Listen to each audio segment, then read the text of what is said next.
I would say just fail. Like, just a lot of people get analysis paralysis, and they'll just sit there and they'll plan their first video for 3 months. And I'm any of you listening, if you, especially if you have 0 videos on your channel, your first video is not going to get views. Period. It's not. Your first 10 are not going to get views. I can very confidently say that. So stop sitting there and thinking for months and months on end, and just get to work and start uploading. Like, all you need to do, this applies to people who have not uploaded videos but have dreams of being a YouTuber, is make 100 videos and improve something every time. Do that. And then on your 101st video, we'll start talking. This is Mr. Beast, is the most followed YouTuber in the world, famous for his extravagant viral videos, each amassing 100 million views almost every time he posts. Crazy, right? From giving away millions of dollars in his jaw-dropping challenges, every video Mr. Beast creates is designed to keep the viewers hooked. So how does he do it? Let's find out. Man, you're about to make me just start a college class here on this video. So essentially, yes, at the end of the day, if you boil it down, what YouTube wants is they want people to click on a video and they want to watch it. Like, at its core, that's what it is. Now, you can like draw little lines and go as deep as you want into how to get people to click and to how to get people to watch. I mean, essentially, by studying the algorithm, you'll learn that you're more studying human psychology, right? What do humans want to watch? What do they find enjoying? Not because like anytime you say the word algorithm, just replace it with audience, and it works perfectly. Like, the algorithm didn't like that video. No, the audience didn't like that video. Now, you know, because literally that's it. If people are clicking and watching, then it gets promoted more, and that's all. That's literally all the algorithm does, is reflect what the people want to a T. And if you deny that, you just make terrible videos and are trying to find a scapegoat. Like, I mean, there's a reason everyone loves YouTube and, you know, spends hours every single day on it. As weird as this sounds, it's much easier to get 5 million views on one video than 100,000 views on 50 videos. Does that make sense a little bit? Like, a lot of people, like, you could upload one great video a year and get more views than if you uploaded 100 mediocre videos. It's like, it's very exponential. Like, I just like to make the greatest YouTube videos possible, and that's literally all I want. So yeah, I mean, if it's not the greatest video, I just want to upload it. And so after you scrap a few videos, we kind of, everyone, you know, just kind of starts to figure it out. So I was telling him, the way I like to work is like, I like to go basically wake up, obsess over something, go to bed, wake up, obsess, go to bed, like every second of the day until I just have a mental breakdown and burn out. And then I like take a day off, or maybe a day and a half off. And I like to go right back to it. So I don't like work certain days. I just go as hard as I can, every ounce of my entire body, until I just crash. And somehow that's sustainable. What time do you sleep? Right now, usually around 3 a.m. Virality is not accidental. Sometimes it can be, of course, but It's just not. it can be engineered. It's, yeah, so many people say it's luck, and they're like, you're just lucky or this or that, but what are we up to? Probably like 1,000 videos over 10 million views. Like, we don't ever have a dud. Like, you can call it luck, but I think it can be trained. Is collaborative amplification. Like, you're so good at that, right? Just, bro, on your walks, you do your hour walk a night, you go, I'll just scroll through my contacts and call someone, see how they're doing, pick their brain a little bit. Like, Exactly. So much to be learned. Yep. And you're so good at that. and the thing is, like, that's what's sad, is because so many like small YouTubers, they see it as like, oh, I don't like, I see this all the time. Like, a guy with 1 million subscribers will learn something new, and they'll be like, oh, I don't want to teach my friends. Like, they'll compete with me. It's like, you dumbass motherfucker. You pulled less views in the last 3 years than like I know people have on a single video. Like, you teaching him isn't going to do anything. And so like, they're so like caught up in like not sharing things and being secretive. But also, a lot of creators also just don't, you know, which I didn't either for the longest time, just don't make good enough content, you know, content that's worthy of getting 10 million views. In the idea or the execution of the idea? Both. I mean, like, think about how many people just make videos, they film them in under 20 minutes and they don't really put any effort into it. And my first 500 videos didn't deserve to get 1 million views. Like, there's a reason they didn't. They're terrible, you know what I mean? But at the time I thought they did, right? And I'm in the mindset of a lot of small YouTubers where I thought those videos deserved 1 million views and I thought the algorithm hated me. But I watch them back now and I can tell you exactly why. The videos were just fucking horrible. You know what I mean? Yeah. And like the thing people undervalue the most is literally the first 10 seconds of the video. Like, I think I can quote it. I tied up an FBI agent and I have $100,000 in this bag.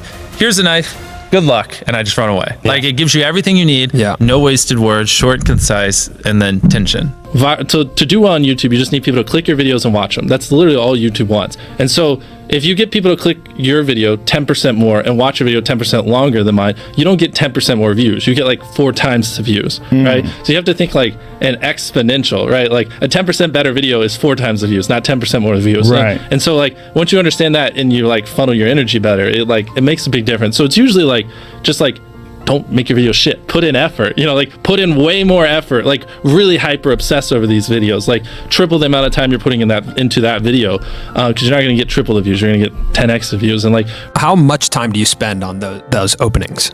I'm a perfectionist. It's so important. Like that's your first impression for everyone clicking on the video. So like I like the whole time leading up to that, I'm just constantly obsessed with mostly the first minute, just like making sure like if I were to click on this video, I would like the first minute and that it would hook me. You know what I mean?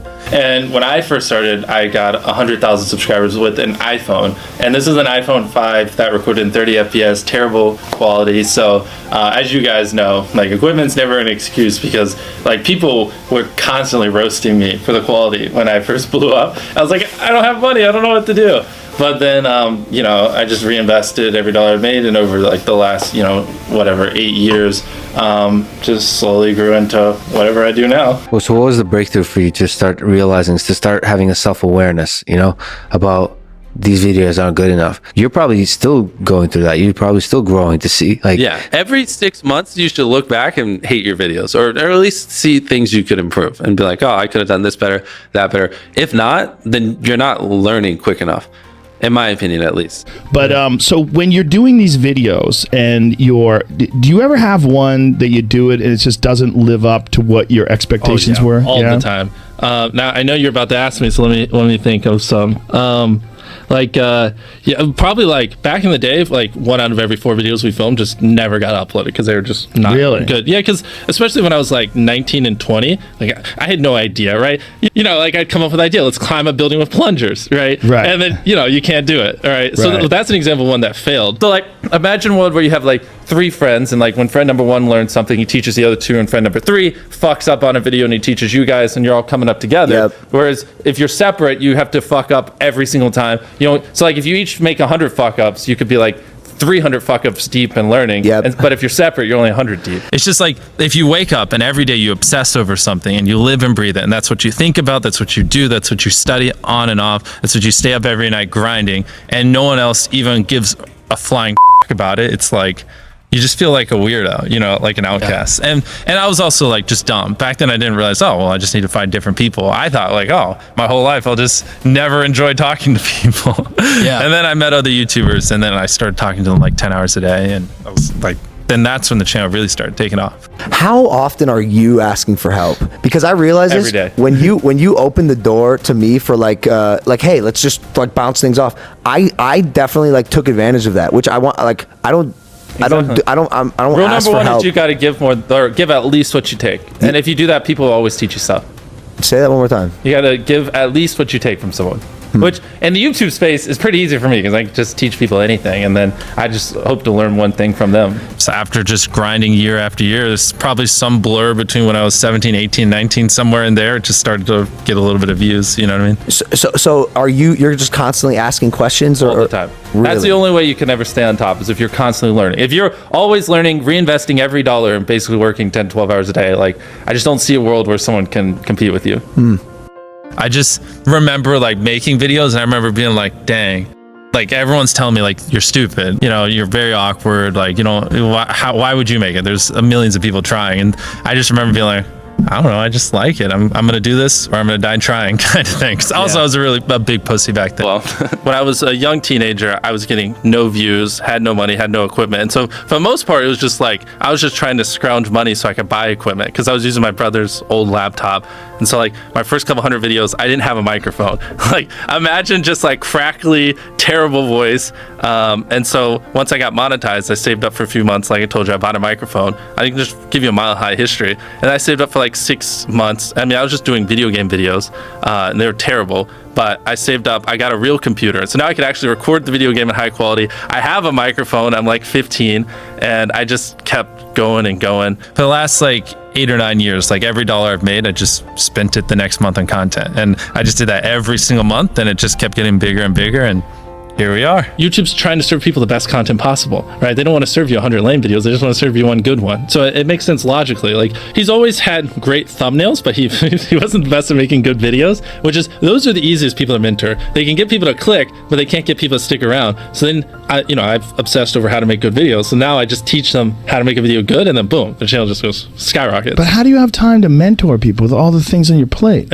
I find it fun. For me, it's kind of like therapeutic to go on a walk, call someone, and then just roast their channel. Is that what you do? You roast their channel? Well, like, not meanly, but it's just like, yeah, like, just honestly. Yeah, I'm like, I can tell you were a little lazy here. Like, you could have put a little bit more effort. The hook was a little weak. Like, Wow. why didn't you? People are like, dang, you're a genius. Yeah. Wow, you really pulled that off. I just watch it, honestly, and I just, like, if there's ever a moment where I'm even slightly bored, I'm like, cut it. And if there's something where I'm not just like, wow, like the whole time, then it's like, don't upload it. It's not good. If I'm not creating, then I don't feel fulfilled. I don't feel like I'm progressing. Then I feel like I'm wasting my time. My well of knowledge needs to constantly be expanding, so I have more things to draw inspiration from our ideas. If not, you're gonna get the same ideas over and over again. So it happens for a lot of creators. That's why their videos are repetitive and always the same thing, because if you're not constantly learning new things, then your ideas are just limited to what's in your head, and eventually you're gonna drain it. And it's a lot of testing, so we usually edit a video like 5 or 7 times. What would you say to creators that are getting started? I mean, do you think that it's still possible to start a channel on YouTube in 2020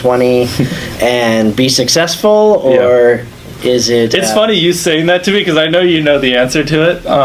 Yes, it's obviously it is. And the thing is, though, with the videos I was making when I was a smaller creator, I genuinely felt like, the algorithm hates me, or this is unfair. But I just wasn't making content that deserved to get views. I don't know a nice way to put it. So I'm glad I'm talking about myself, because anyone else I'd feel bad. But the videos sucked. Like, I mean, you just look at the retention graphs. People would click off at the beginning. People didn't know sometimes what they're clicking on. And, like, if I wasn't retaining a viewer, just why would it make sense for you to promote it? Like, why would you promote a 10-minute video that people watch on average a minute and a half? It just doesn't make sense. But if I don't have what I have in my head, then I would say just fail. Like, just a lot of people get analysis paralysis, and they'll just sit there and they'll plan their first video for 3 months. And I'm any of you listening, if you, especially if you have 0 videos on your channel, your first video is not going to get views.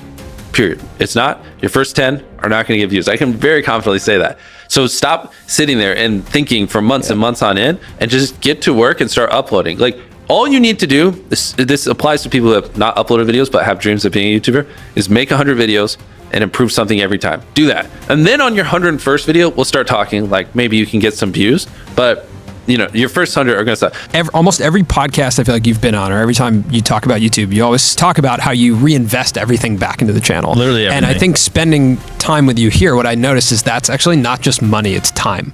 Yeah. You also reinvest all of your time. You gotta live and breathe it. Yeah, you invest all of your time into it. And I think that's something that is beneficial of being where you are, is that you have that ability. And then also, the concept of hiring is just so that you have more time to invest. Exactly. I think I just had the blessing of finding what I loved at a young age. So, like, because to get to this level, it takes, a decade. Most people don't find what they love till their young 20s. So they'd be where I'm at in their 30s. I just lucked out and found it when I was really young. I mean, people can make excuses all they want and say it's just luck, or say, it is a teachable skill. It's a learnable skill. You can study your way to consistently make viral videos, no matter how small your channel is, even if you have 0 subscribers.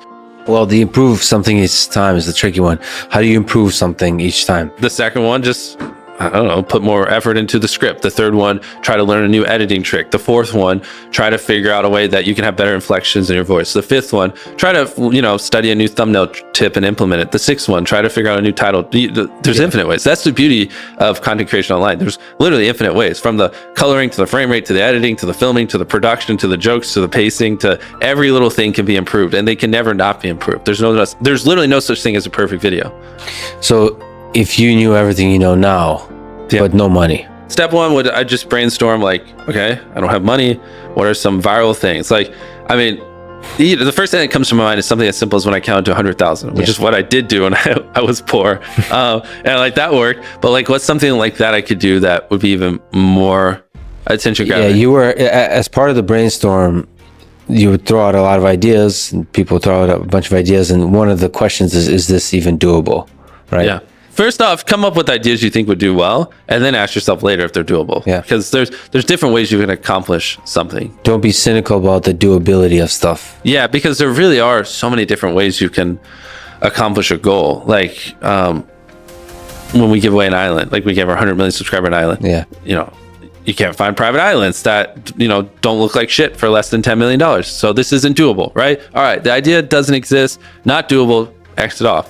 But then, you know, you dig into it and you know, find different alternatives and you find, okay, well, what if we just buy a $2 million island that sucks and then spend $1 million, you know, importing some sand, let's build a beach, let's import 300 trees, let's build a little bit of canal, let's cut some paths, boom. Now it's a really nice island, but it's actually affordable because we don't have $10 million to spend on a video, but we can afford to spend 3.5 and lose whatever $1 million on that video. So like, that's an example of like, yeah, if you just went off the gut test, you're like, this isn't doable. You know, every island's $10 million.